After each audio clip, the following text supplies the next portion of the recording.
یہ اضافہ ایک ایسی کارکردگی ہے جس کی نظیر پاکستان کی حالیہ تاریخ میں کم ہی ملتی ہے۔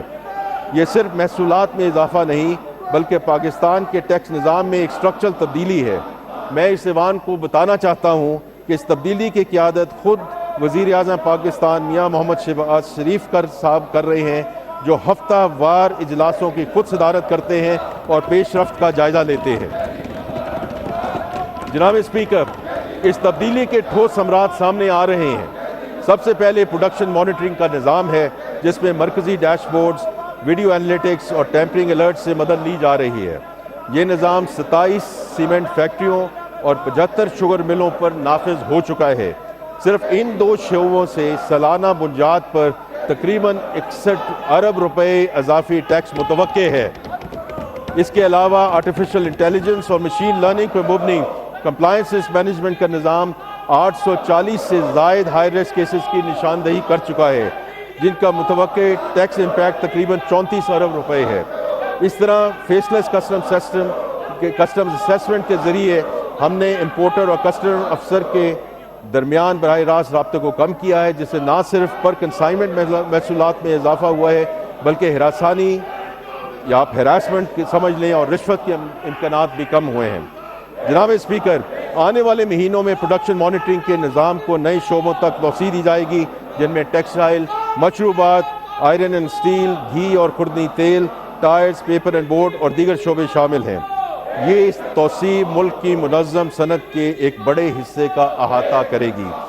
جناب اسپیکر، ان تمام اصلاحات اور اقدامات کا حتمی مقصد ایک ایسے ٹیکس نظام کا حصول ہے جو منصفانہ ہو، جس میں ایماندار ٹیکس دہندہ پر کم بوجھ پڑے، جو ڈیٹا کی مدد سے ٹیکس چوری کے واقعات کا سدباب کرے اور انسپیکٹر کی سوادید اور آربیٹری ایکشن کی بجائے ڈاکومنٹیشن اور کمپلائنس کے ذریعے محصولات میں اضافہ ممکن بنائے۔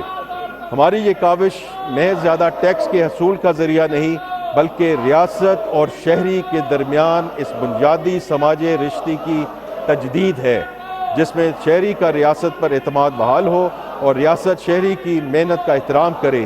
یہی وہ بنیاد ہے جس پر پاکستان کے مستقبل کی پوری معیشت کھڑی ہوگی انشاءاللہ۔ جناب اسپیکر، پاکستان کی معاشی ترقی اس وقت تک ادھوری ہے جب تک معیشت کی برکات ہر اس گھرانے، ہر اس کسان، ہر اس چھوٹے کاروبار اور ہر اس نوجوان اور خاتون تک نہیں پہنچ جاتی جنہیں روایتی بینکاری نظام نے ہمیشہ نظر انداز کیا ہے۔ ہم نے وزیر اعظم پاکستان کی رہنمائی میں نجی شعبے کے تعاون سے ان طبقات کو قرضے فراہم کرنے کا قدم اٹھایا ہے۔